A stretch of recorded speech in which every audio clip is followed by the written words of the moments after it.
Gente, boa tarde a todos. É uma honra, né, tê-los aqui. Deixa eu só...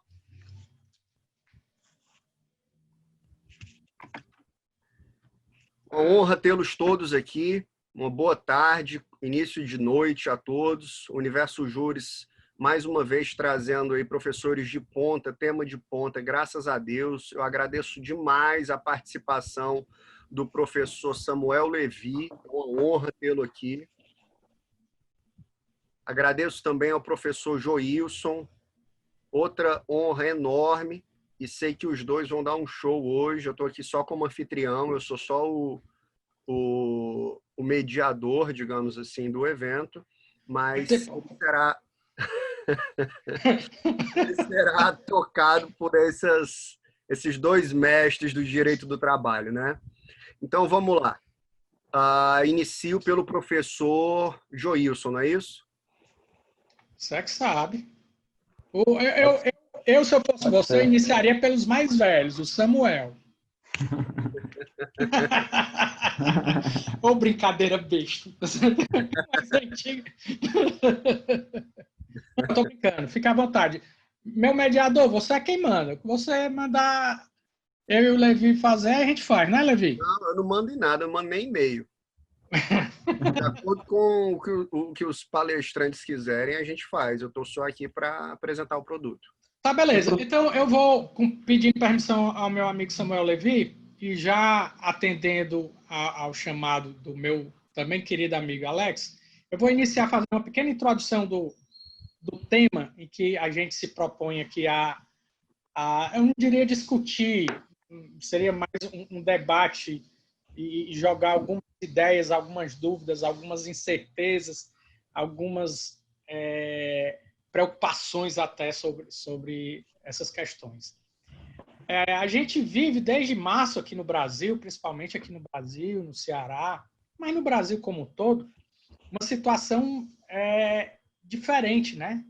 A tal da pandemia que impôs à sociedade sérias restrições.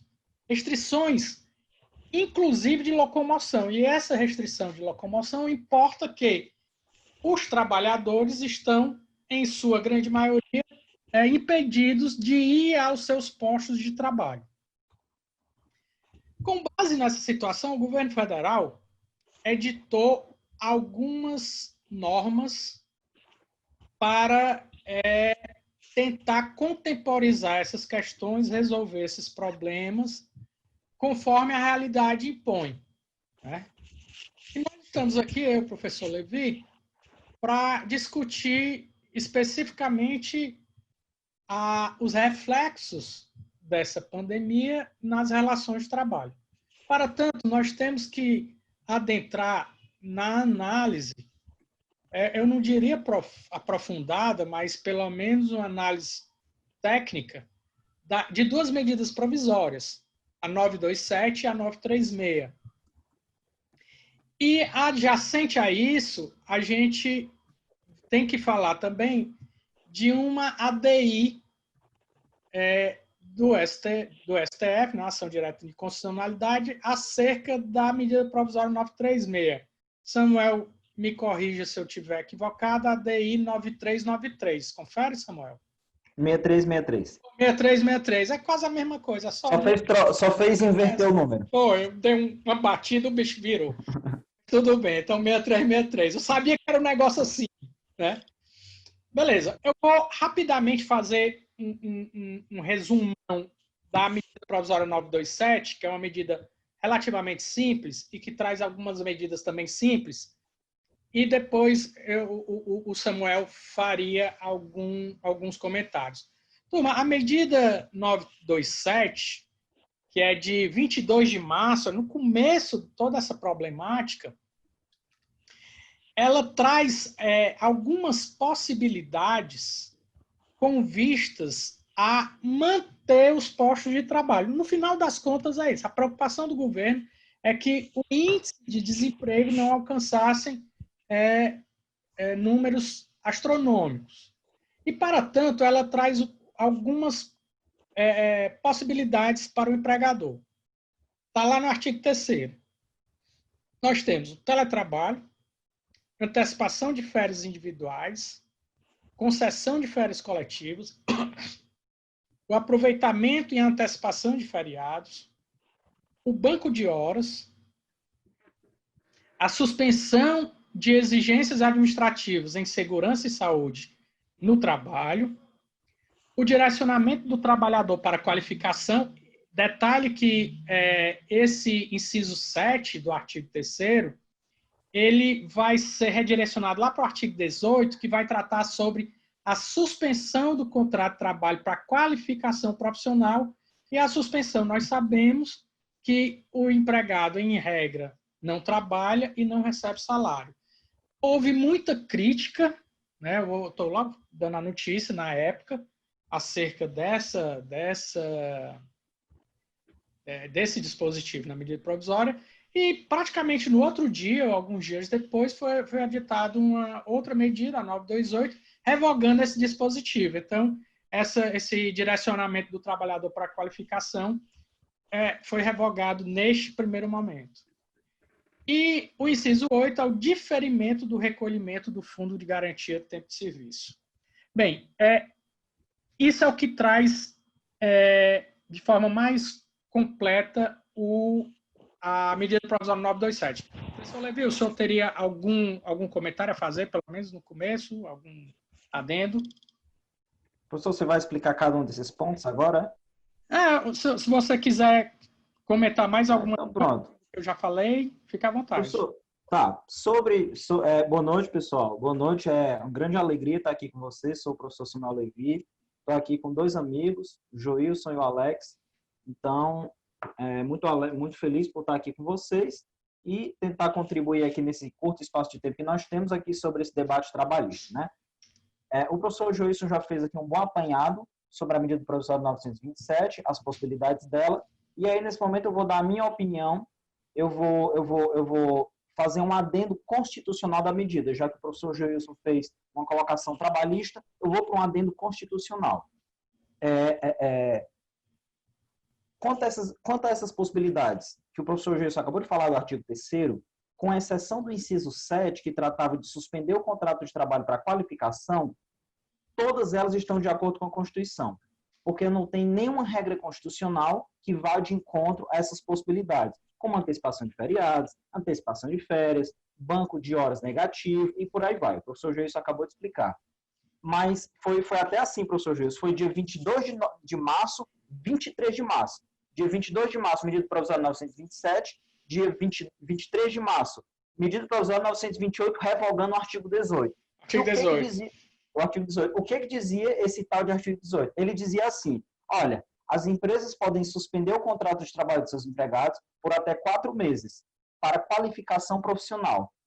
E durante esse período, a empresa não tem qualquer tipo de obrigação trabalhista, bastando, se quiser, dar uma esmola para o seu empregado. Então, vamos dar um exemplo prático. Eu tenho uma empresa com 10 empregados. Cada um recebe um salário de R$ 1.500. Essa medida provisória, durante menos de 24 horas, permitiu que a empresa suspendesse os 10 contratos e durante 4 meses pagasse a eles R$ 100 enquanto eles fazem um curso na internet.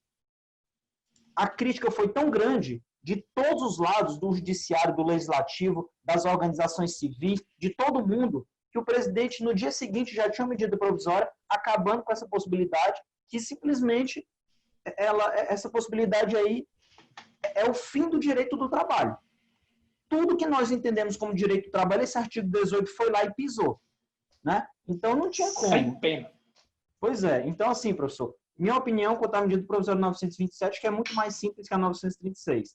Com exceção da possibilidade de suspensão do contrato para realização de curso e recebimento de esmola institucional, que já foi revogado, todo o resto é constitucional.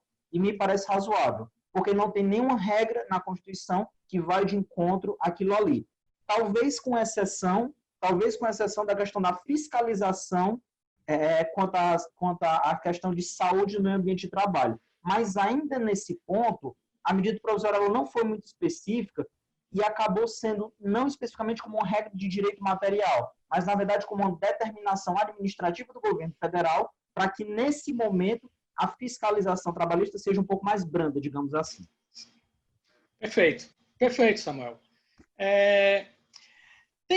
Você fez uma abordagem muito interessante sobre a questão da constitucionalidade, mas sempre me causa aquela pulgazinha vem aqui atrás da orelha com relação ao banco de horas, sabe? Porque o banco de horas é um tema que ele foi bem... Ele nasce, eu vou fazer um histórico aqui, ele nasce em idos do ano de 1998, com, na época, presidente Fernando Henrique Cardoso, numa terceira, digamos assim, terceiro nível de flexibilização da legislação trabalhista, porque a legislação trabalhista, turma, ela vem sendo flexibilizada já de algum tempo.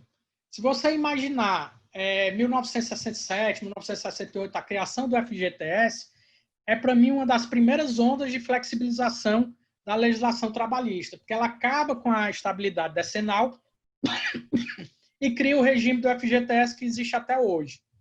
A Constituição de 88, por incrível que pareça, apesar dela ter elevado o direito de trabalho ao status de direito social, mas ela também encerra em seu bojo uma onda de flexibilização, tá certo? Por incrível que pareça, porque ela traz a possibilidade de redução salarial por acordo com convenção coletiva, ela estabelece como regra única o regime do FGTS, ou seja, ela extirpa totalmente a estabilidade decenal, tá certo? Ela traz para o ordenamento jurídico um quê mais liberal para as relações de trabalho. Logicamente, sem se descurar da proteção que é necessária diante dessa relação que nós sabemos que ser tão desigual. Mas, voltando à nossa medida provisória, eu gostaria de falar, ainda na 927, dos pontos, rapidamente, viu, Samuel? E aí você faz algumas colocações para a gente passar logo para a 936, que eu acho que é a mais interessante. Teletrabalho. Turma, a regra do teletrabalho ela foi gerada dentro da CLT na reforma de 2017. Tá certo? A regra, como está na CLT, ela pressupõe a existência de alguns critérios, de algumas condições. O que é que a medida provisória fez? Flexibilizou ou amenizou essas condições. Você não precisa mais ter aquele tempo de 15 dias para modificar de presencial para teletrabalho ou vice-versa. Não precisa mais aquela anotação em aditivo contratual. Para esse momento, não precisa mais. Só precisa a comunicação de 48 horas de antecedência com todos os meios possíveis hoje imagináveis. A legislação foi bem objetiva. O empregador pode se comunicar com o empregado por e-mail, por WhatsApp, o que for uma comunicação rígida, uma comunicação efetiva, está valendo. Tá certo? Então, o teletrabalho veio para isso. O teletrabalho também eu acho muito importante nesse momento, porque é a forma do trabalhador se manter com o seu emprego. Se a atividade dele pode ser feita de forma remota, ele vai manter o emprego dele e o empregador não vai ter prejuízo porque o trabalho continuará sendo executado. O problema é que nem toda atividade é possível ser feita por meio de home office, por meio de teletrabalho, de forma remota. Essa é a problemática. Quer dizer, é uma medida legal? Mas ela não é uma medida que abarca todo o contingente dos nossos trabalhadores. A outra opção já não é uma opção tão, diria assim, tão simpática, que é a tal antecipação de férias individuais.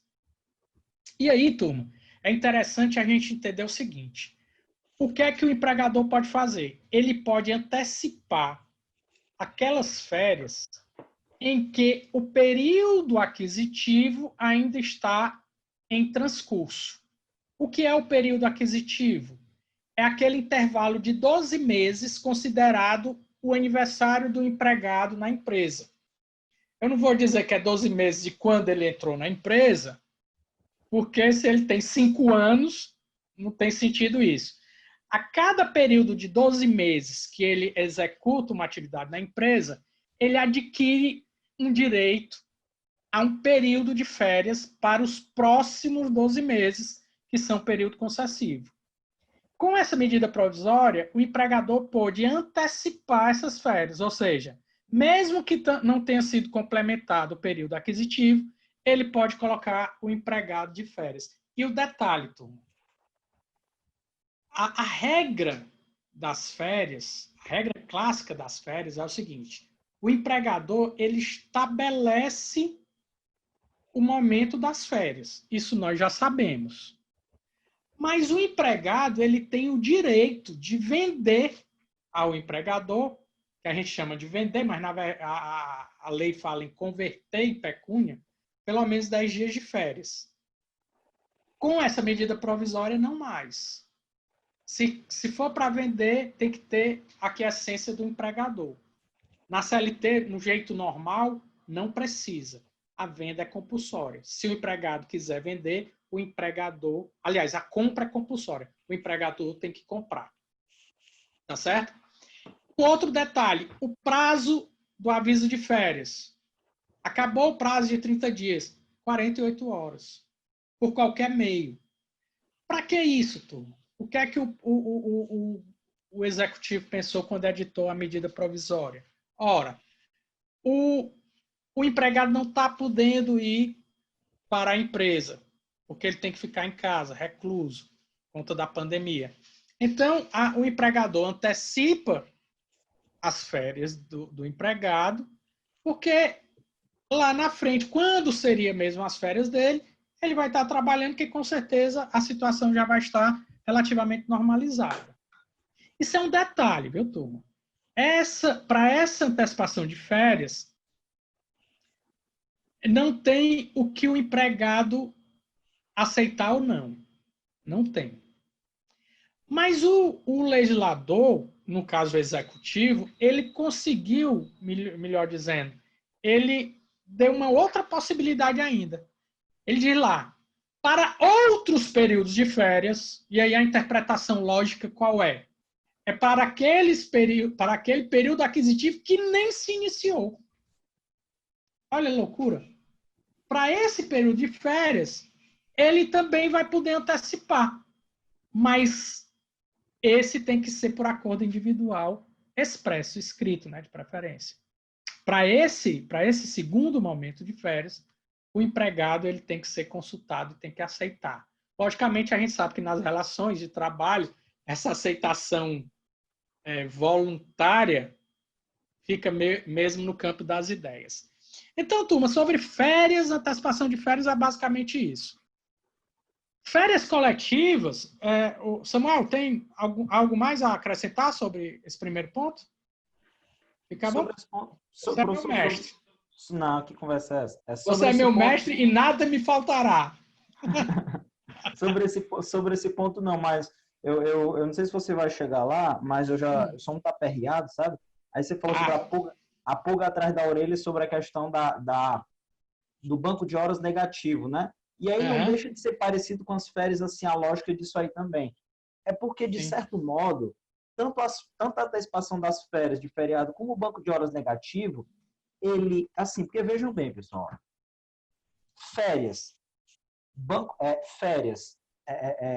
feriado antecipado e banco de horas, que no futuro vai ser realizado, né? Então, o trabalhador agora ele não trabalha, por exemplo, banco de hora negativo, ele fica agora 300 horas sem trabalhar, recebe o salário dele normal, tudo certo.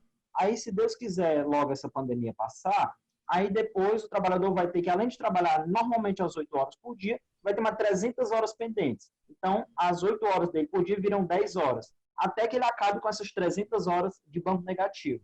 E vai ter 1 ano e meio, né? Não é mais só 1 ano, como antigamente. Aí, na prática, o trabalhador, qual é que vai ser o descanso desse desgraçado aí? Porque ele fica amarrado. Antecipou minhas férias, então meu descanso anual morreu. Meu descanso anual não tem mais. no lugar de trabalhar 8 horas por dia, eu vou trabalhar 10 horas. Não sei durante quanto tempo para acabar com esse banco. Feriado acabou, meu amigo. Peru de Natal não tem mais.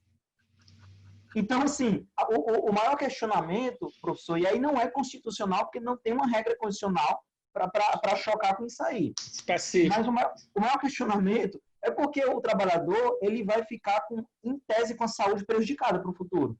Sim, porque, sim. Né, ele vai trabalhar muito, muito, muito mesmo, não vai ter mais feriado, não vai ter mais férias, e vai, no lugar de trabalhar 8 horas por dia, 10 horas por dia. Você imagina aquele cara que trabalha numa obra, sei lá, numa construção civil mesmo, 10 horas por dia? Meu amigo. É um chama para acidente de trabalho, né? Pois é, assim, então, a pulga atrás da orelha é essa que eu concordo com você também nesse ponto. Samuel, você foi cirúrgico, você foi extremamente cirúrgico. Na verdade, quando a gente faz uma análise, no primeiro momento você pensa, será que o governo teve piedade do trabalhador em fazer isso? Ou, na verdade, ele estava pensando no empregador, para o empregador amenizar o prejuízo que ele está, em um primeiro momento, ele vai ter. Todo mundo está tendo prejuízo. Entendeu? Todo mundo está tendo prejuízo. Agora, para os mais liberais, eles vão pegar o teu argumento e dizer o seguinte, mas o empregado vai ficar em casa na época da pandemia. Turma, ninguém está em casa satisfeito, não. Ninguém está em casa satisfeito. Olha o Alex, a cara do Alex. Gostei da cara, Alex. Pronto, a cara do Alex sintetizou tudo. O grau de satisfação das pessoas por estar em casa nesse momento. A gente está se sentindo preso, turma. A gente está se sentindo preso sendo pessoas livres. A gente só sai para o supermercado e para alguma consulta médica com medo, olhando para um lado, não é medo, mas não somente de ser assaltado, é medo de ser contaminado também, que criou uma loucura. Tudo bem, nós já estamos num momento mais abrandado, pelo menos aqui em Fortaleza a coisa está mais abrandada. Eu sinto que até já praticamente acabou. Eu continuo em casa, eu saio só o essencial. Mas quando eu saio na rua, que eu vejo movimento, eu disse, pronto, acabou. Voltou ao normal. Entendeu? Só que as pessoas não têm ideia.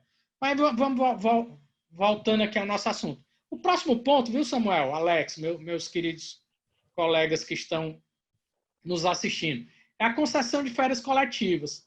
As mudanças com relação às férias coletivas foram muito simplórias, até porque não teria muito o que se falar. Qual foi o grande lance? Desburocratizou. Não precisa mais aquele aviso antecipado para o sindicato, né? Para o Ministério do Trabalho. Quer dizer, ficou tudo mais simples em relação às férias coletivas. Volto a dizer, essa questão das férias, ainda é para que o empregador, que neste momento não tem como ter ninguém lá, então ele faz o quê? Antecipa as férias, sejam individuais, sejam coletivas. E aí o cara, como o Samuel bem disse, pode passar, viu, Samuel? Se houver antecipação de um outro período de férias, ele vai passar 2 anos sem o descanso anual. Exato. E aí, se você considerar que para o terceiro, digamos assim, tem 12 meses para entregar, esse cara pode ficar 35 meses sem férias. Sim, sim. Né? Porque não são 12 meses, o período concessivo. Ainda... Projeta 12 meses para frente. Aí, meu irmão, 35 meses sem férias, você imagina aí. Mas sobre as férias coletivas, professor, eu acho que esse é o ponto mais brando da 927. Mas... Aí é mais tranquilão. Mas sobre férias, ainda sobre férias, tu me lembrou uma frase que eu sempre falo para meus alunos. Turma, todo mundo diz que a maior invenção do homem foi a roda. Foram as férias. Não existe melhor do que férias, não é não, Alex? O Alex riu, rapaz. Abriu férias é alvará, né? Quando você escuta a palavra alvará também. Férias e alvará. Cada um tem sua funcionalidade. Muito melhor é um alvará um dia antes das férias. Olha aí. Um dia antes das férias, tu pega... alvará que chega no último dia de férias. Aí é de lascar. Só se for para pagar o prejuízo das férias. Pessoal, aí vem um lance que eu acho, minha opinião crítica. O inciso 4, aproveitamento e antecipação de feriados. Turma, vamos lá. Rapaz, ocorreu aqui no Ceará, anteciparam o 21 de abril, anteciparam já 8 de dezembro, por lei. O que é que... Vamos lá, turma. Qual é o impacto que tem antecipar um dia, um feriado aqui, um feriado ali? Se você contabilizar, vamos supor, vamos juntar todos os feriados que tem no ano. Vai dar quantos dias? Botar 10, 12 dias, não sei. Aí eu te falo, se for feriado religioso, a lei ainda impôs algumas restriçõezinhas. Mas vamos lá.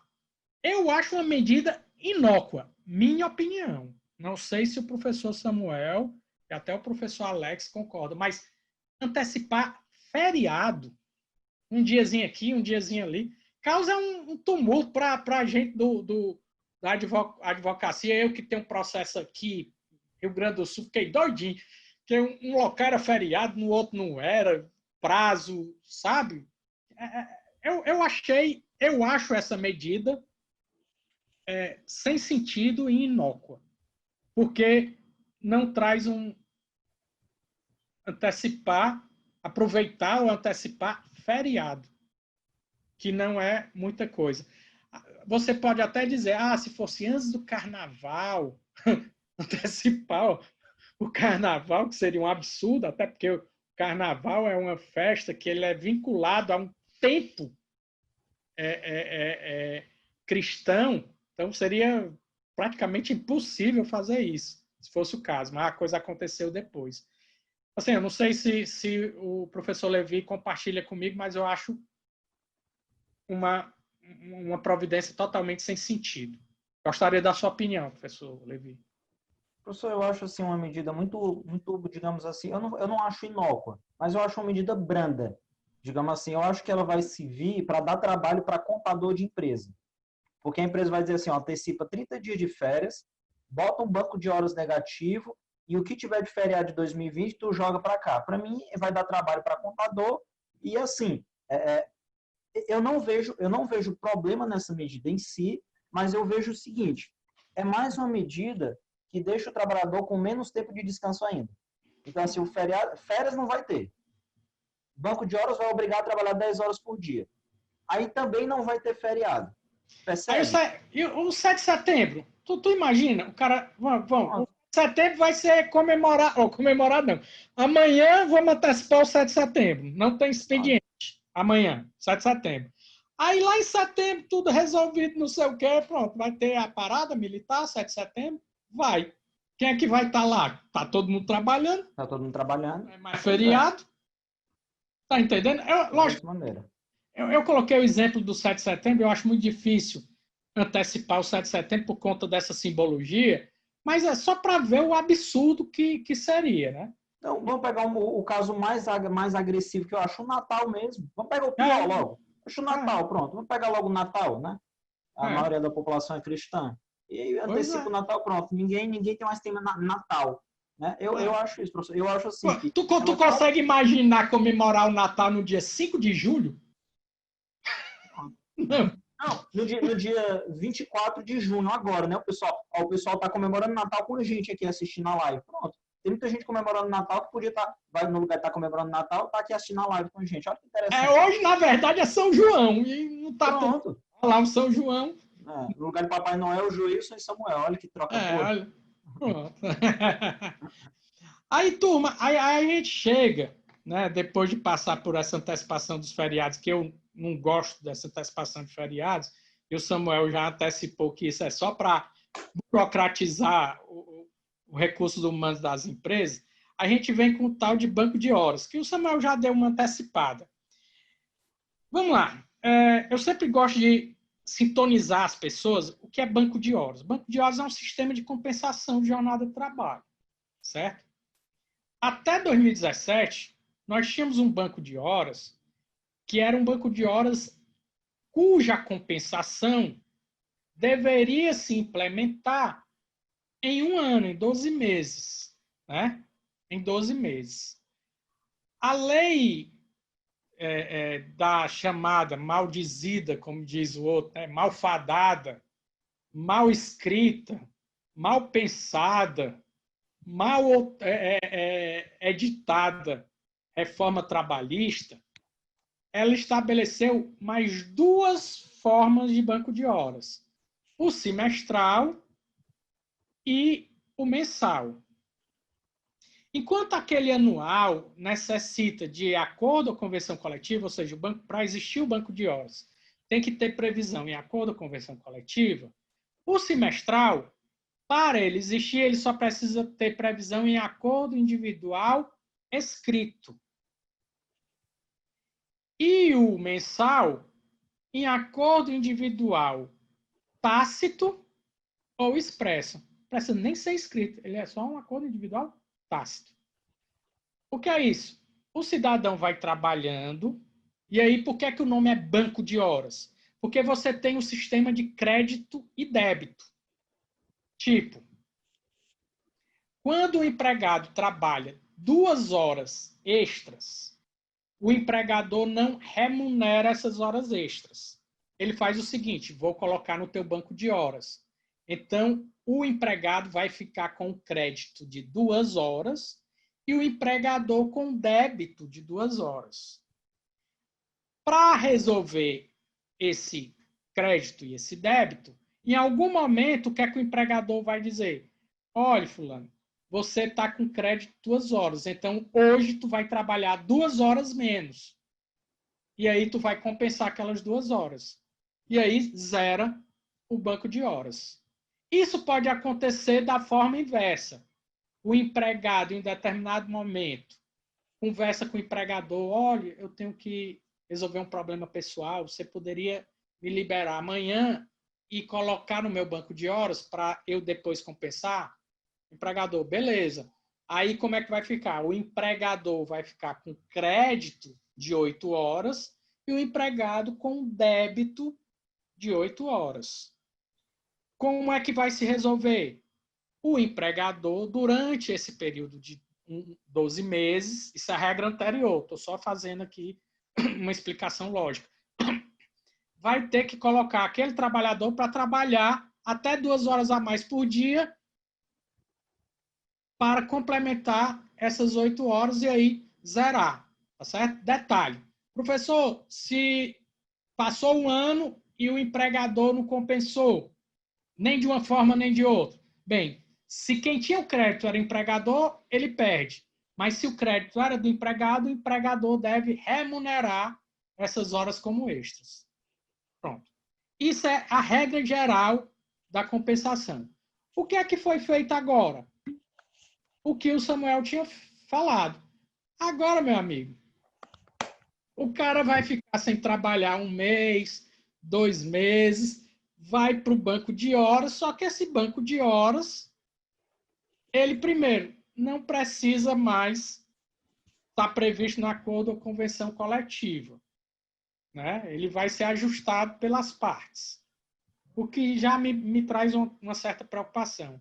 E segundo, o tempo para compensação não é mais de 1 ano, e sim de 180 meses. Né? Ou 180 meses, não, desculpe. De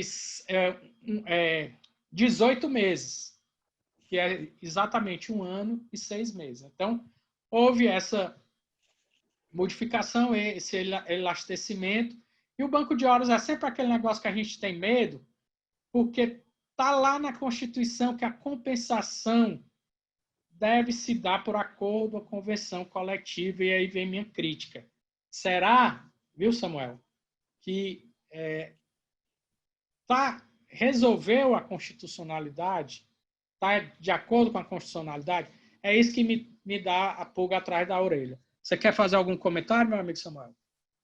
Professor, só um comentário de aniversário, né? No dia 11 quando for agora no dia 11, não, mas no dia 12 de novembro, a Lei 3.467, que é a reforma, vai fazer 4 anos de aniversário e o Supremo Tribunal Federal sequer colocou em pauta qualquer das ações diretas de inconstitucionalidade sobre vários pontos, inclusive esse ponto do banco de horas, porque a Constituição é bastante clara. Banco de horas precisa de acordo e convenção coletiva autorizativa. Aí, como você já explicou, agora o banco de horas mensal e semestral não precisa mais.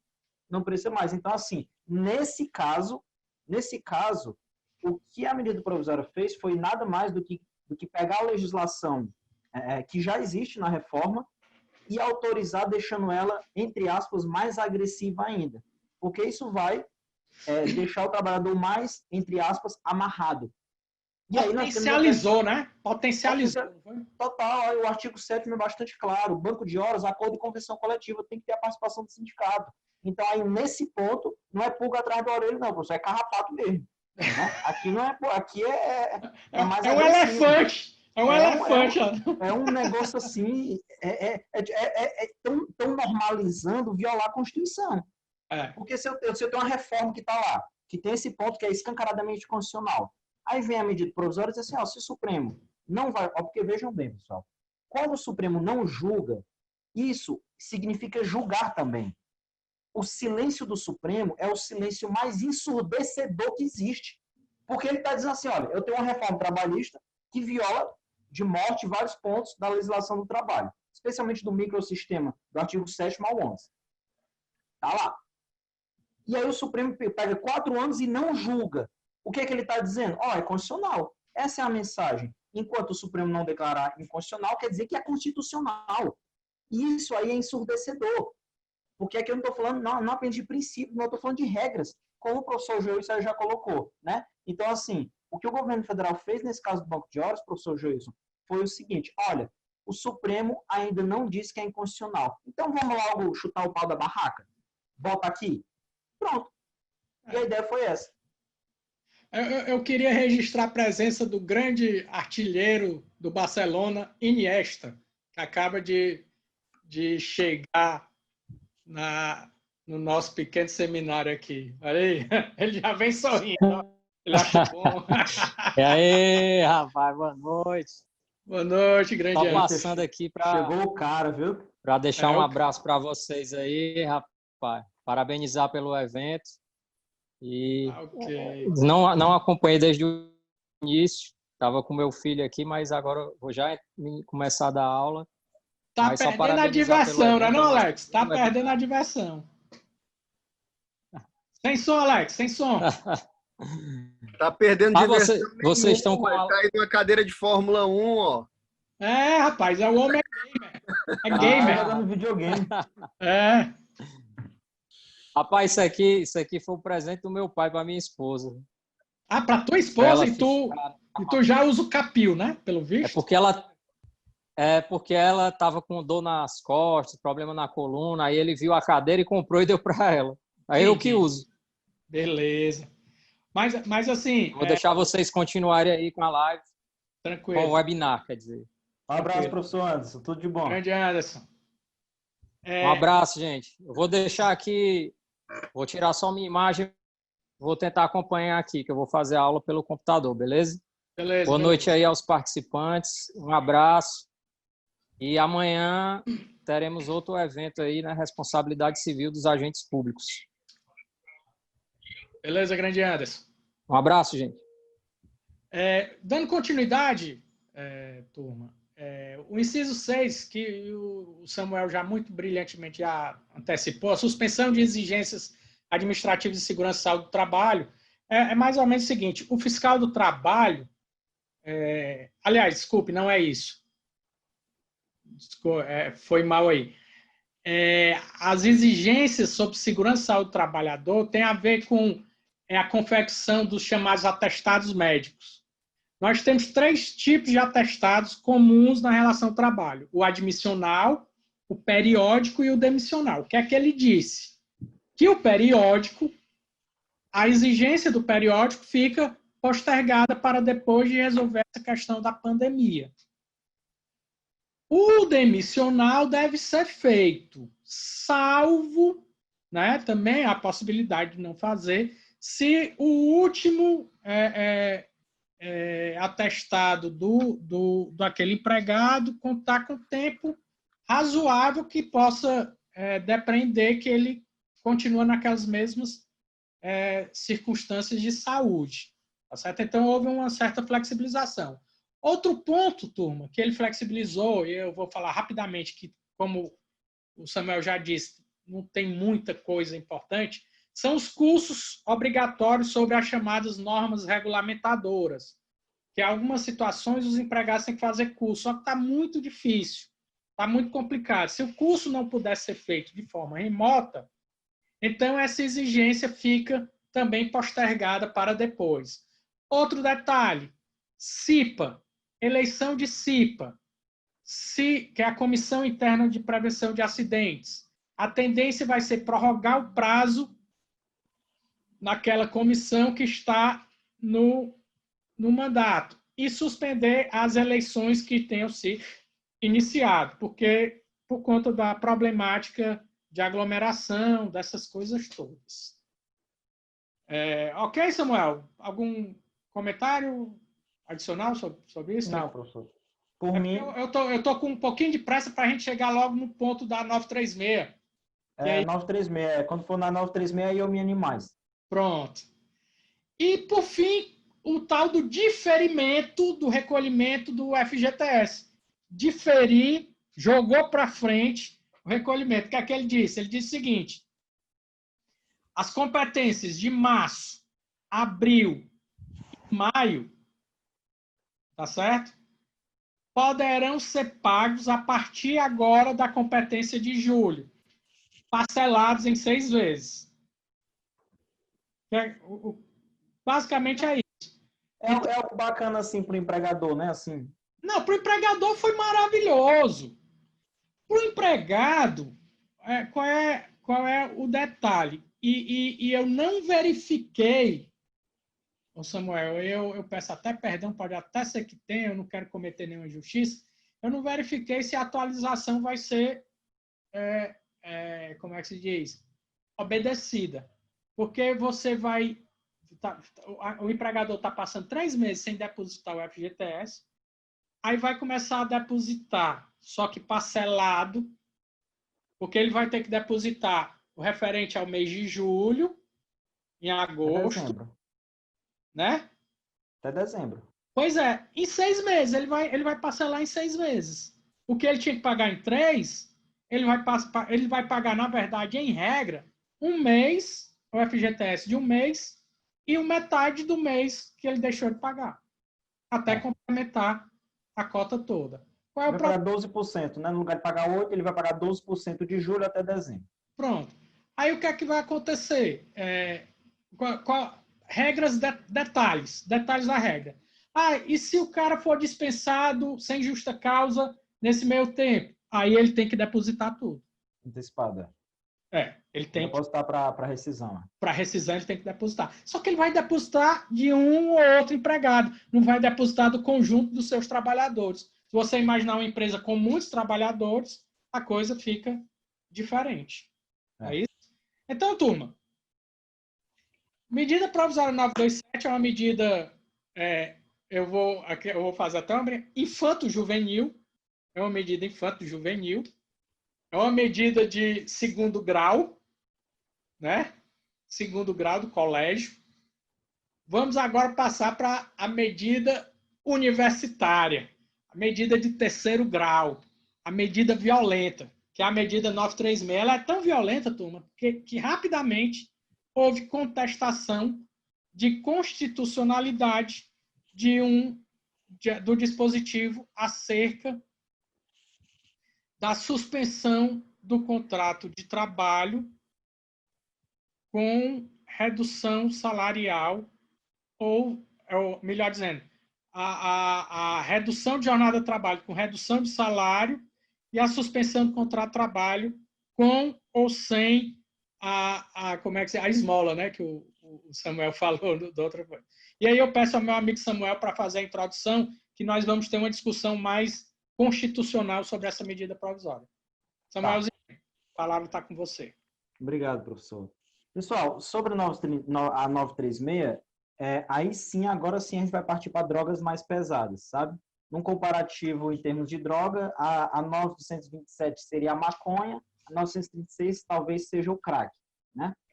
Então, é mais ou menos nesse sentido. Não, hein, gente? O Alex gostou da comparação, viu, Alex? Não é que eu falo de direito ao trabalho, não. É mais ou menos isso. Mas, pessoal, vamos aqui, certo? Sobre a 936, ela basicamente ela faz o seguinte. Ela permite que as empresas ou suspendam o contrato de trabalho, portanto, o trabalhador ele vai ficar em casa, e nesse caso, o contrato dele fica suspenso, ele não trabalha e a empresa não paga ele. E aí ele fica sem salário? Não.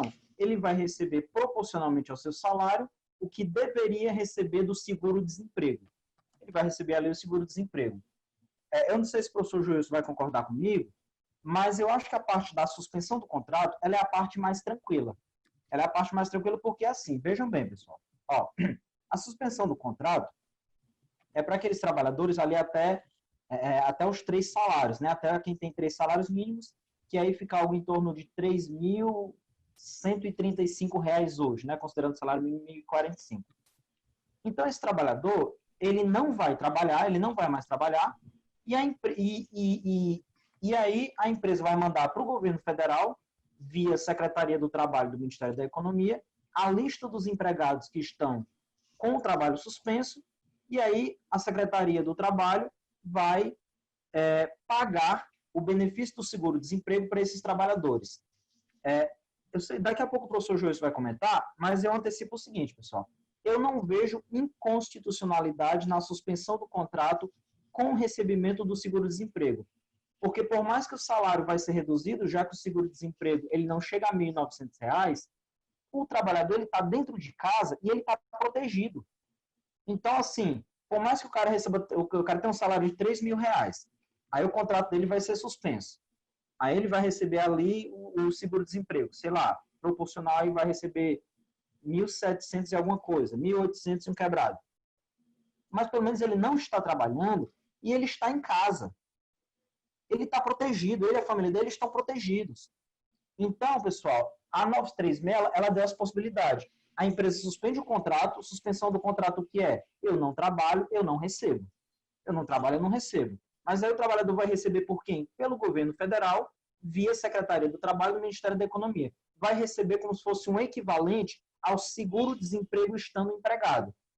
Então, me parece que a medida de suspensão do contrato com o pagamento do seguro-desemprego é uma medida constitucional, porque eu não visualizo nenhuma violação a uma regra de direito constitucional. Aí eu não visualizo.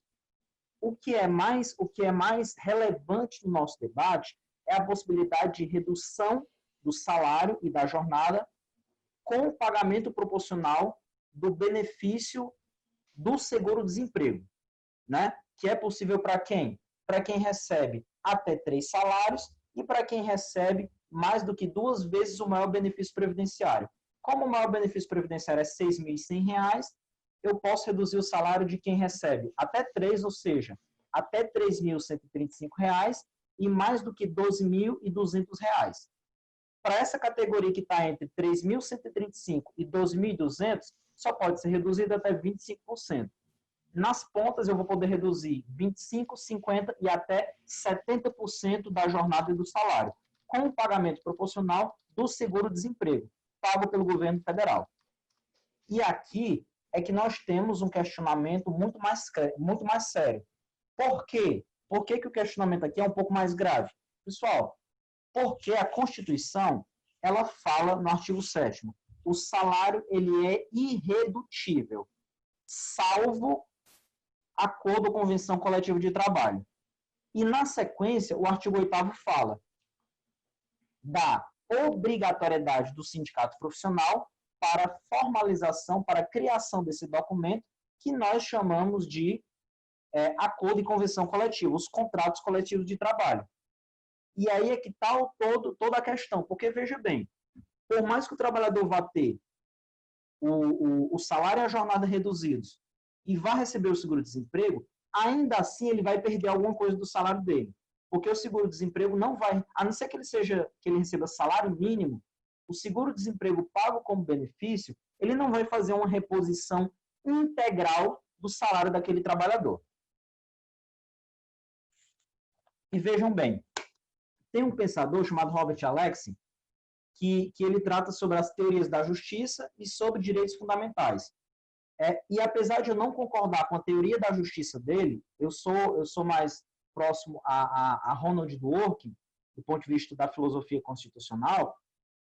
Tem uma coisa que o Robert Alexie faz que eu acho espetacular, que é categorizar as normas de direito. O que o professor Alexie, o que ele diz? Ele diz assim, ele diz que nós temos na Constituição normas constitucionais. E essas normas se dividem em princípios e regras. Os princípios são o que o professor Alexie chama de mandamentos de otimização. Então, eu vou ter, por exemplo, liberdade, vida, honra, dignidade, valor social do trabalho, iniciativa privada. Eu vou ter esses valores que são normas e que têm aplicação, mas eles devem ser aplicados ao máximo possível pelo poder público, judiciário, legislativo e executivo. E eu vou ter as regras. As regras são aquelas normas de direito que entregam um comando mais objetivo, que entregam um comando mais direto. Por exemplo, se a gente pegar no direito do trabalho uma regra constitucional, a regra que dá direito ao salário maternidade. Se você for mulher e empregada e ficar grávida, você tem direito ao salário maternidade, que é um benefício previdenciário. Tá lá, é uma regra, é bastante clara. Então, como é que eu separaria princípios e regras? O princípio ele deve ser aplicado ao máximo pelo poder público. E a regra ou eu aplico ou eu não aplico. Ou eu sou mulher empregada e estou grávida e tenho direito ao seguro-desemprego, ao salário maternidade, ou eu não tenho direito ao salário maternidade. Já a ideia de dignidade humana, por exemplo, a dignidade humana ela é mais universal. Ela é um valor. Ela tem um valor que deve ser aplicada ao máximo possível pelo poder público para todas as pessoas. Né? Então, apesar de eu não concordar com a teoria de correção material do professor Alex, eu gosto muito do conceito que ele fez de separar normas de direito em princípios e regras. E aí, pessoal, especificamente na medida 936, ela permite que esses trabalhadores que têm até 3 salários ou que recebem mais do que R$ 12.200 tenham uma redução de 25%, 50% e 70% do seu salário, com um recebimento proporcional do seguro-desemprego pago pelo governo federal. E, na real, a não ser que você tenha salário mínimo ou próximo disso, você vai ter o seu salário reduzido. Só que eu tenho lá no artigo 7º, salário só pode ser reduzido por acordo de convenção coletiva. E para formar convenção coletiva ou acordo coletivo, precisa da obrigatória participação do sindicato profissional, que é um sindicato que representa trabalhadores. Certo? E, na verdade, professor Joilson, eu acho até que eu já me adiantei aqui, porque eu gosto muito desse tema, e, na verdade, eu já escrevi um artigo sobre esse tema, estou só esperando a publicação. Eu acho que eu fiz um resumo bastante breve sobre quais são as possibilidades da medida provisória 936. E como o professor Joilson antecipou, no dia 1º de abril, nasceu a medida provisória 936. No dia 2 de abril, já tinha uma ação direta de inconstitucionalidade, chamada de número 6363, feita pelo Partido Rede Solidariedade, questionando a constitucionalidade dessa norma. Porque, de fato, pessoal, no caso da redução de salário e de jornada, o que nós temos é uma violação escancarada à Constituição do Brasil. Porque a MP, ela diz que a redução do salário e da jornada pode ser feita com a mera comunicação ao sindicato profissional e não com a participação. É a mera comunicação. Eu tenho 30 empregados, eu vou reduzir o salário de todo mundo de 3.000 para 1.500, com metade da jornada. Sindicato, eu estou só lhe informando, você não pode fazer nada. E por acordo individual também, né, Samuelzinho? Não, é por acordo individual. É simplesmente assim, Pode falar, professor. Desculpe. Acordo individual e a comunicação ao sindicato, só que a medida provisória deixou a comunicação meio que não condicionou nem condicionou a comunicação à validade dessa redução. Ele diz assim, olha, o acordo vai ser com o trabalhador e a empresa comunica ao sindicato. E aí, fazendo um gancho, vem a primeira decisão na medida cautelar dessa ADI do ministro Ricardo Lewandowski, que ele fez um puxadinho, sei lá o que é que ele fez. Ele... Não sei, eu ainda hoje eu leio a decisão e fico pensando aonde foi que ele bebeu, ou o que foi que ele bebeu. Porque ele diz o seguinte, olha, não é possível, não pode, não pode. Tem que ter a participação do sindicato. Então, para valer o acordo, tem que ter a comunicação. Comunica. Se em 10 dias o sindicato não falar nada, tá ok. Ele criou um tertiogênus, como falava o Calamandrei. Ele criou uma nova situação que não está na Constituição. Porque, como o Samuel falou, a Constituição é muito clara. Para reduzir salário tem que ter acordo ou convenção coletiva. Vem a medida provisória e diz, vai ser feito por mero acordo individual. E aí afronta diretamente com a Constituição. Vem o Lewandowski, numa medida cautelar, já que ele é o relator da ADI, e trouxe essa pérola. E aí o processo vai para o pleno. Para o pleno ou foi para a turma? Me corrija, Samuel. Foi para o pleno. Deveria ter ido para o pleno, professor, no dia 16 de abril. Aí o sistema do Supremo deu problema, aí ficou no dia 17. Mas foi para o pleno. Aí o Samuel agora vai contar a história do pleno, que foi mais absurda ainda. Pessoal, aí o ministro Lewandowski, ele deu uma decisão cautelar. Em que sentido? Eu vou fazer uma chamada interpretação conforme. Essa medida provisória está inconstitucional e eu vou dar um ar de constitucionalidade para ela. É o seguinte, medida provisória, é o seguinte, empresas, vocês podem sim reduzir salários e jornadas, mas vocês têm 10 dias para comunicar ao sindicato profissional. Se o sindicato silenciar, está perfeito o negócio jurídico, está realizado. Porém, o sindicato ele tem, dentro desses 10 dias, a faculdade de fazer o quê? Deflagrar a negociação coletiva. Só que a negociação coletiva é um procedimento voluntário. Se a empresa não quiser, ela não faz. E aí? É gol de quem? Como é que fica? Pronto, a empresa, o presidente do sindicato liga para o diretor da empresa. Eu vi aqui que você reduziu o salário de todo mundo. Vamos fazer o seguinte, vamos nos reunir na próxima terça para debater? A empresa diz, não. Vai ser reduzido e pronto.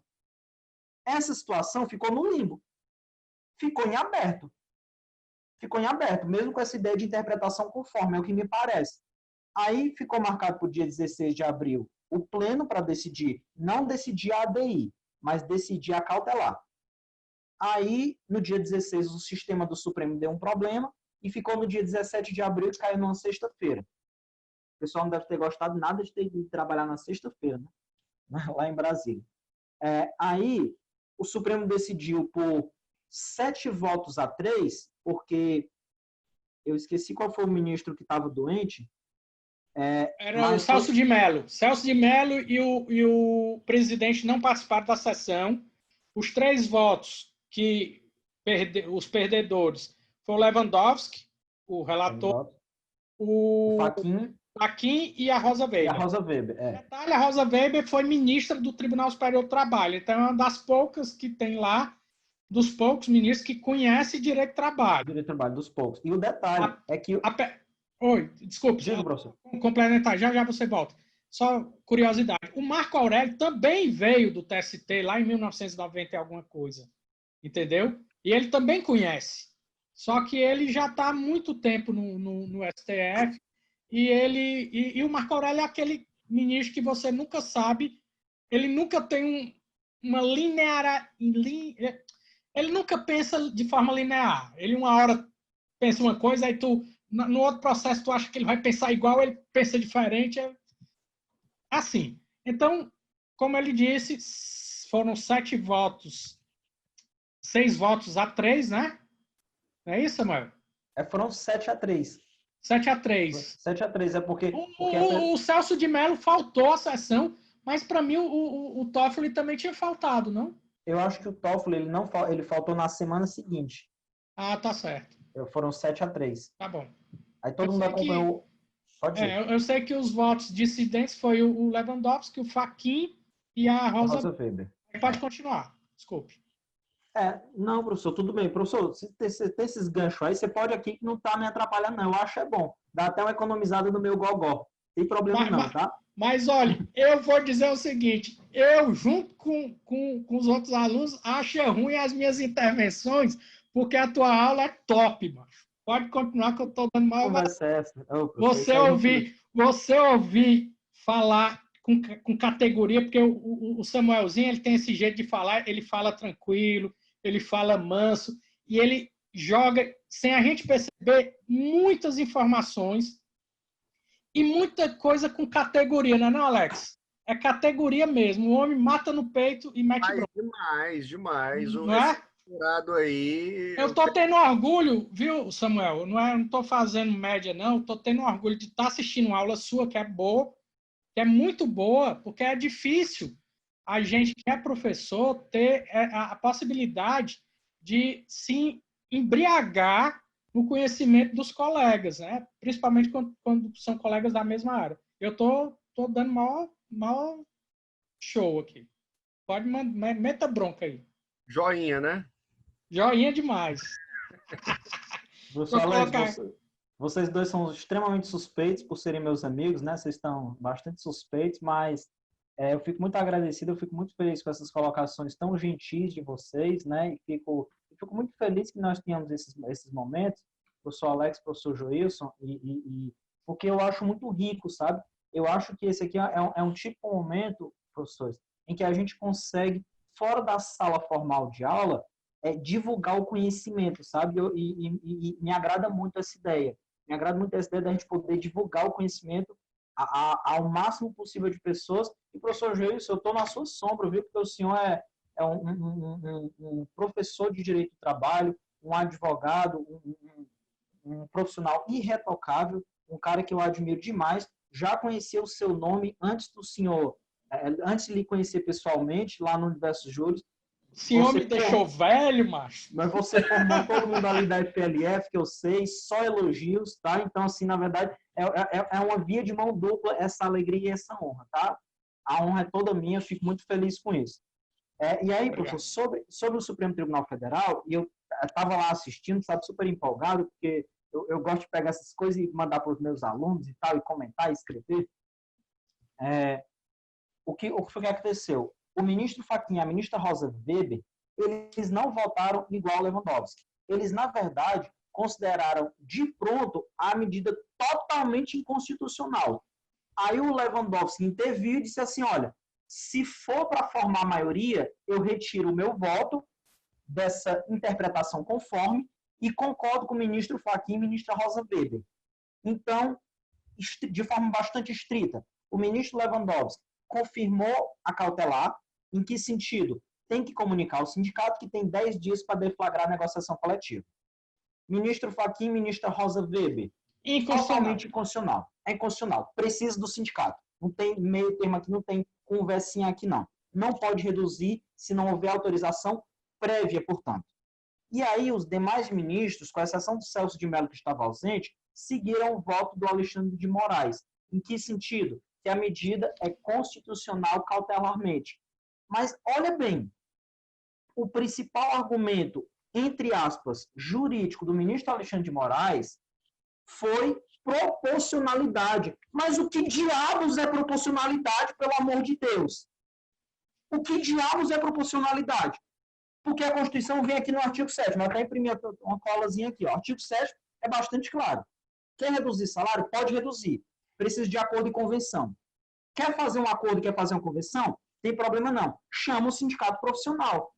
Aí ele fica dizendo assim, olha, tendo em vista um momento de crise econômica e de saúde pública, excepcionalmente, utilizando a ponderação e a proporcionalidade, que eu não sei o que é isso até hoje, acho que eu vou morrer sem saber, é possível constitucionar essa medida, porque é uma coisa excepcional. Mas isso aí, pessoal, desde o final da década de 80, o professor Lênio Streck, ele denuncia esse abuso de poder pelo Supremo Tribunal Federal e pelo Judiciário de um modo geral.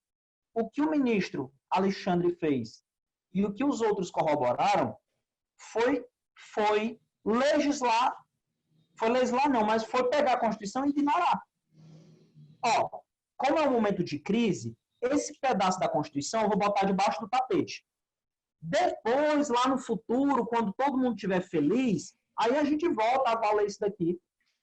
Mas eu desafio qualquer um a me mostrar nos votos dissidentes qualquer ponto da Constituição e do ato das disposições constitucionais transitórias algo contra o artigo 7º e 8º da Constituição, que, inclusive, estão no título 2, que integra cláusulas pétreas. Não pode ser modificado. Deixa eu concordando inteiramente, foi brilhante, o Samuelzinho, essa tua intervenção, essa tua crítica, eu diria até ensandecida, né, em relação a quem votou junto com Alexandre de Moraes, esse absurdo de proporcionalidade. O argumento clássico deles, o argumento sedimentado foi: vivemos num momento excepcional.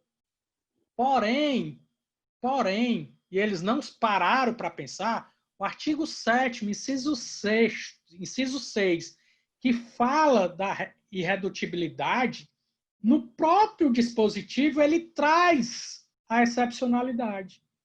E a excepcionalidade vai se dar com a intervenção do sindicato. Então, a regra é: salário é irredutível, vírgula, o salvo, todo salvo que tem em qualquer texto normativo, o salvo é aquele lance que dá a guinada. Ele diz: olha, a coisa é assim, salvo.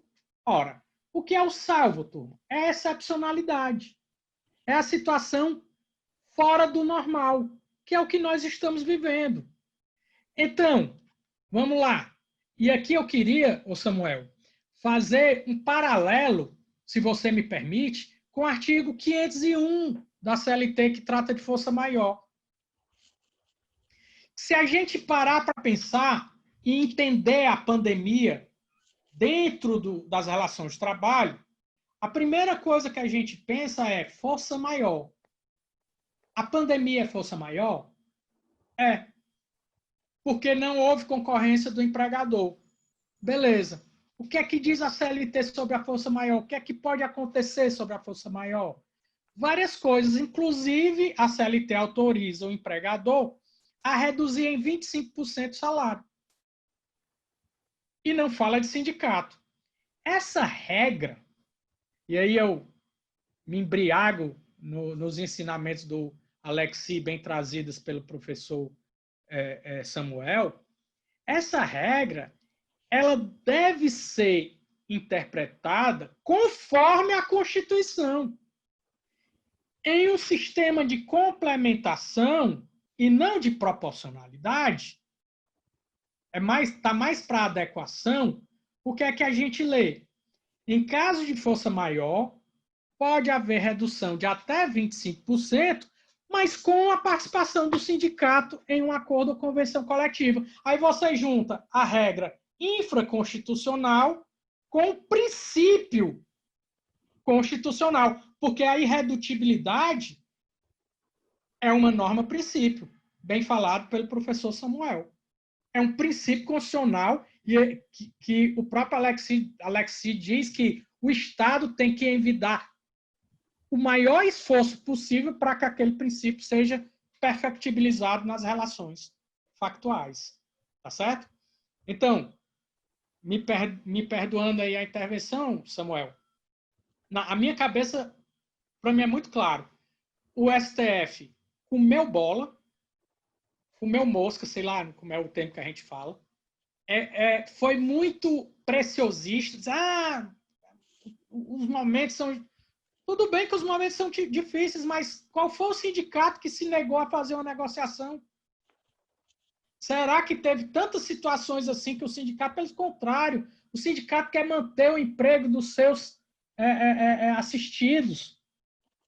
Quem mais do que o sindicato não quer sentar numa mesa de negociação, levando em consideração a situação de cada empresa, de cada grupo econômico, para e de cada trabalhador para ver qual é a melhor forma, como é que vai ser essa redução, qual vai ser a compensação dessa redução, porque a reforma trabalhista trouxe um detalhe lá no seu texto.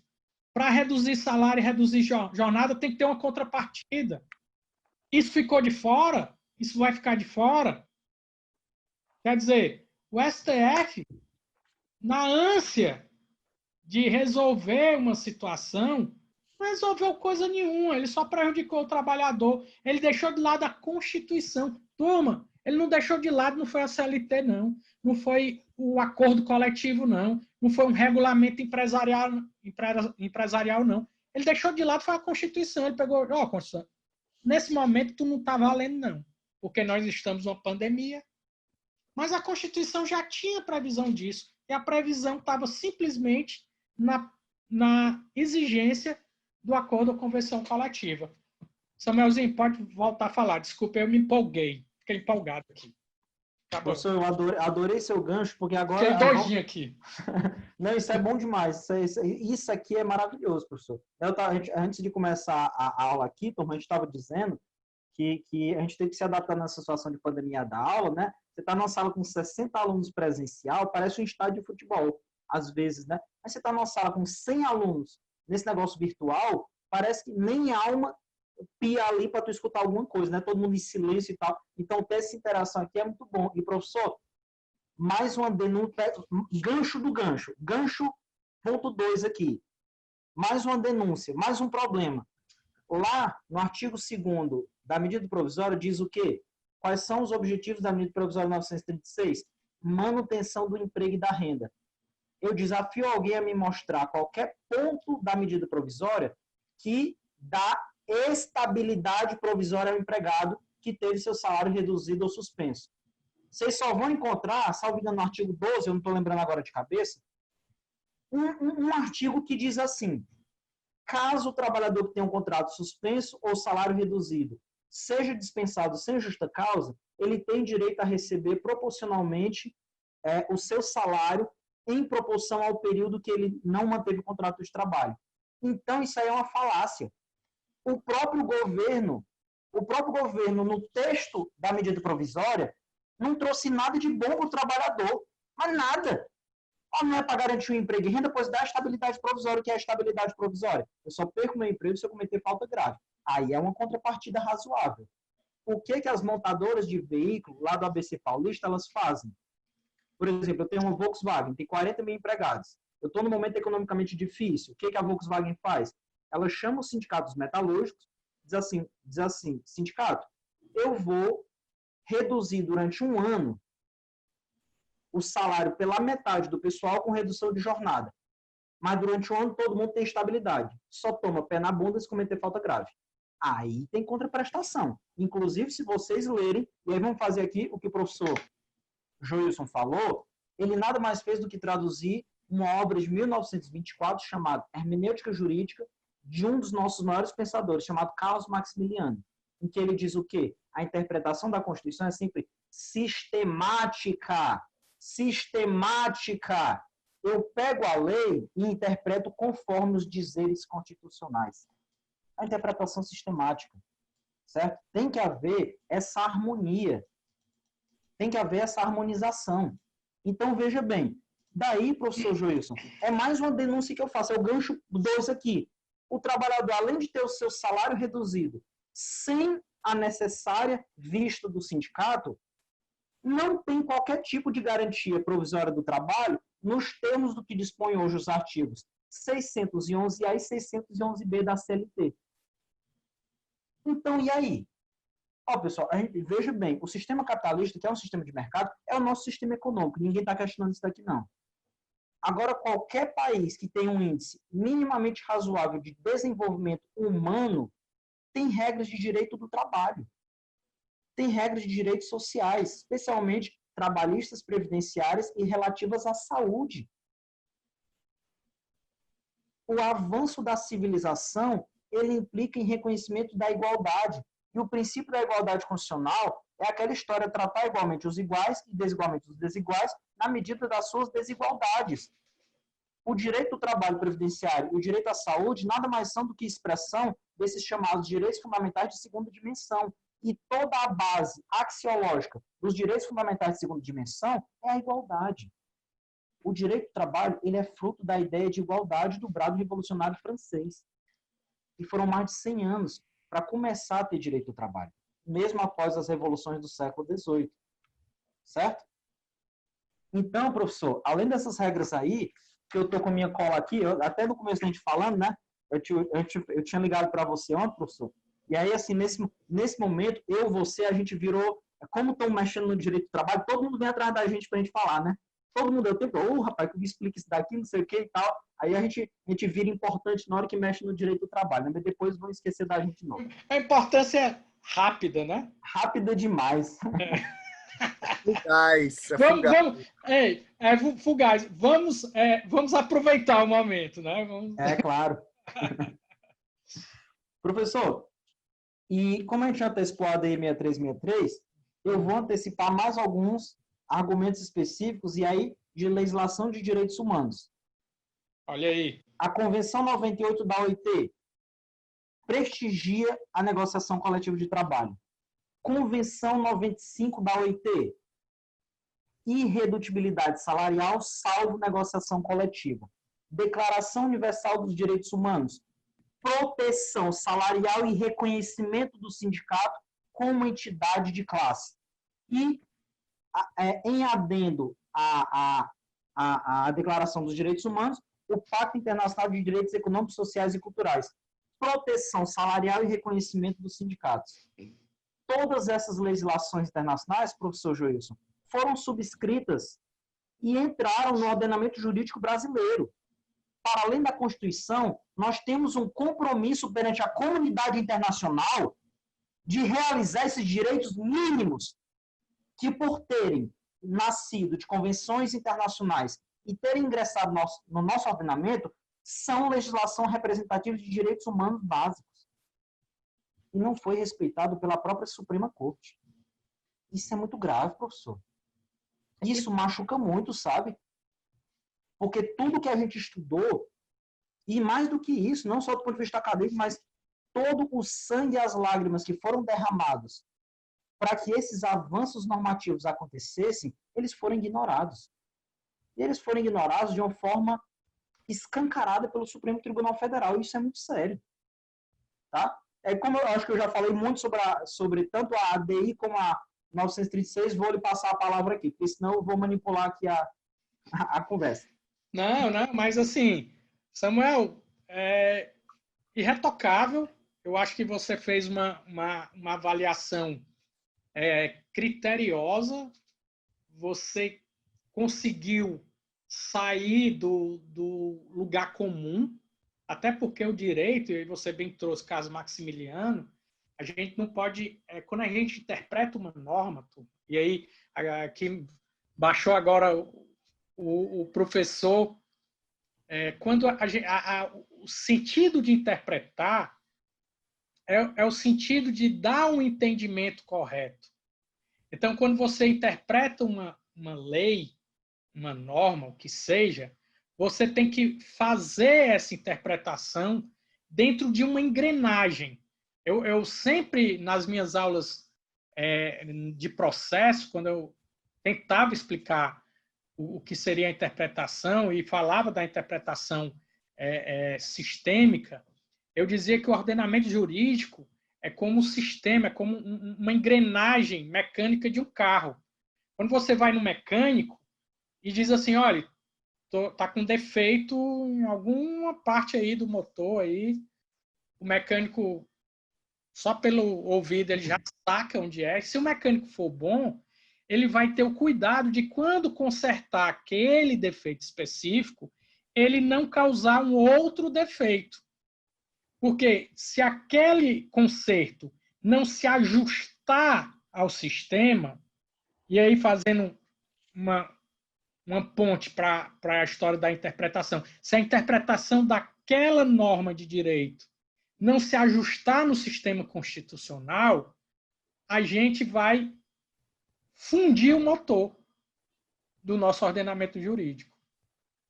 E aí vai causar um absurdo jurídico. E foi isso que aconteceu com essa ADI 6363. Criou um absurdo que simplesmente possibilitou a redução salarial e redução de jornada sem a participação do sindicato. Quer dizer que, porque estamos num momento diferente na sociedade, um momento de pandemia, o sindicato deixa de existir? O sindicato deixa de existir enquanto representação dos trabalhadores? Não pode, turma. A nossa Constituição dedicou pelo menos um artigo específico para os sindicatos, que é o artigo 8º. Deu importância ao sindicato, deu importância aos acordos e convenções coletivas. A reforma de 2017 foi mais além. Ela colocou que o negociado, em algumas circunstâncias, é mais importante do que o legislado.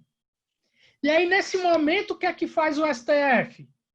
Joga para debaixo do tapete todas essas conquistas históricas. E aí eu vou pedir licença ao professor Samuel, que começou a falar de história, e esse também é um assunto que é muito caro para mim.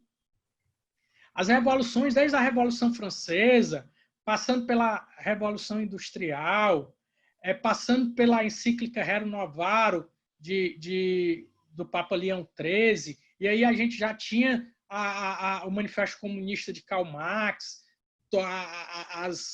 as internacionais comunistas que foram a antecipação da Organização Internacional do Trabalho, até culminar com 1917, com a Constituição Mexicana, tá certo? Em que o direito do trabalho deixa de estar apenas no campo das ideias, no campo das lamúrias, no campo das cogitações, e entra no ordenamento jurídico estatal. Entendeu? Pela Constituição Mexicana, que é a primeira Constituição que legisla especificamente sobre direito do trabalho. E daí em diante, turma, o direito do trabalho vem ganhando corpo. Com o Tratado de Versalhes, é criado a Organização Internacional do Trabalho. E aí o direito do trabalho ganha ares de globalização, de internacionalização. Os países membros da OIT, que ratificam as suas convenções, têm a obrigação de fazer com que essas normas contidas nas convenções sejam aplicadas no ordenamento jurídico interno. Tá certo? E o Samuel trouxe essas convenções da OIT para dizer que o que houve nessa ADI, com a desculpa de que vivemos um momento excepcional, foi lastimavelmente um retrocesso sem parâmetros. Me desculpe se eu estou empolgado. Tem gente que acha que eu sou comunista, viu, Alex? A turma diz assim, pessoal, você é comunista. Mas eu não sou comunista, não. Aí um dia um aluno chegou e disse, o senhor é do PT? Não, mas PT é muito liberal. Eu sou é do PSOL. Mas é de brincadeira, turma. Mas, cara, não tem como a gente que é da área trabalhista, não tem como a gente não ter preocupação social. Entendeu? A gente sabe que as pessoas são diferentes. A gente sabe que o ideal de igualdade é um ideal filosófico. A gente busca igualdade, não a igualdade da pessoa orgânica, mas a igualdade de direitos. Entendeu? E a relação de trabalho, ela é uma relação desnivelada. O capital, ele prepondera sempre em relação ao trabalho. E essa pandemia trouxe uma certeza. Não tem capital no mundo que resista à falta do trabalho, à falta do trabalhador. nós estamos chegando ao fim e daqui a pouco o professor Samuel vai fazer suas considerações finais. Eu deixo aqui como consideração final esse pensamento. Muito se fala em liberdade econômica. É bonito, é lindo. Eu adoro o capitalismo, porque o capitalismo proporciona às pessoas muitas coisas, mas proporciona a quem pode usufruir do que é proporcionado. A grande parte da população não consegue usufruir de tudo. Então, se a relação de trabalho ela se mantém desigual, ou pior, essa desigualdade tende a aumentar, nós sempre viveremos numa sociedade doente, socialmente doente. Desculpe o eco causado aí pela frase. Tá bom? Turma, foi um prazerzão estar com vocês. Um abraço a todos que tiveram a paciência de nos assistir aqui. Agradeço ao meu querido amigo Alexandre, nosso chefe, né, Samuel? Nosso chefe, né? Nosso patrão, pelo apoio. E agradeço também de coração ao Samuelzinho por esse brilhante debate, gostoso, maravilhoso. Pode falar, Samuel. Faça suas considerações finais aí. Remate aí. Professor, é sempre um grande prazer, né? Estou sempre aqui, estou sempre à disposição para a gente fazer isso mais vezes. Quero que nós façamos isso mais vezes. Sei que nós vamos fazer aqui no Universo Juris, porque o Universo Juris é um projeto muito ambicioso e precisou de pessoas muito ambiciosas para fazer isso. Ambicioso do ponto de vista positivo, tá, pessoal? Então, assim, pessoal, fica a seguinte pergunta, né? Realismo jurídico ou vontade política do Supremo Tribunal Federal contra a Constituição, né? Eu gosto de terminar com perguntas. Eu não dou resposta para ninguém, não, viu, pessoal? É pergunta aqui. Realismo jurídico ou vontade política do Supremo contra texto expresso da Constituição? E mais algumas interrogações que não foram respondidas por ninguém. Pessoal, empresas que estão em pleno funcionamento, elas podem reduzir salários ou suspender contratos? Dou uma dica, vocês não vão encontrar essa resposta na medida provisória. E nem na lei que o presidente vai sancionar logo, logo. E mais, olha como o governo federal de 2017 para cá, e aí foi uma coisa que o professor Joilson brilhantemente já deixou claro. No primeiro momento, a reforma trabalhista diz o seguinte, olha, sobre esses pontos aqui, prevalece o negociado sobre o legislado. E existe uma parte que é razoável. Uma parte daquela ali, o negociado sobre o legislado, é razoável. Na verdade, o que o legislador de 2017 fez, ele nada mais fez do que pegar uma prática que já acontecia. Até porque nós temos que compreender que acordos e convenções servem para melhorar a condição de trabalho, e não para piorar. Certo? Já existe a lei, que é o mínimo, é a lei. E aí fica essa pergunta, fica essa incongruência do Estado brasileiro. Eu estou falando do Estado como um todo. Primeiro, ele legisla dizendo que o negociado prevalece sobre o legislado. E aí, agora, o Supremo vem e dá um entendimento desse, quebrando realmente uma interpretação, como o professor Juiz falou, que seria sistemática.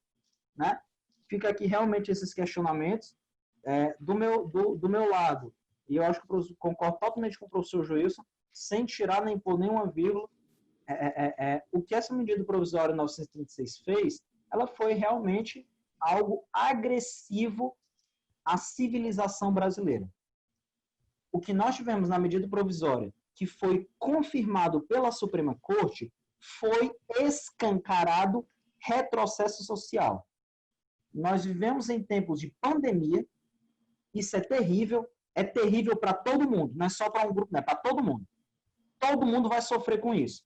Aí o Estado brasileiro, por meio, primeiro do governo federal e agora pela Suprema Corte, foi lá e disse assim, olha, o momento é muito ruim, todo mundo está sofrendo, mas quem vai pagar a conta maior é o trabalhador.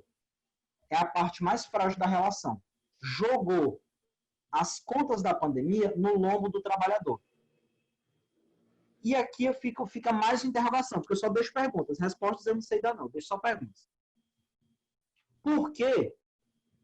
E aí, no dia 5 de outubro, vai fazer 32 anos.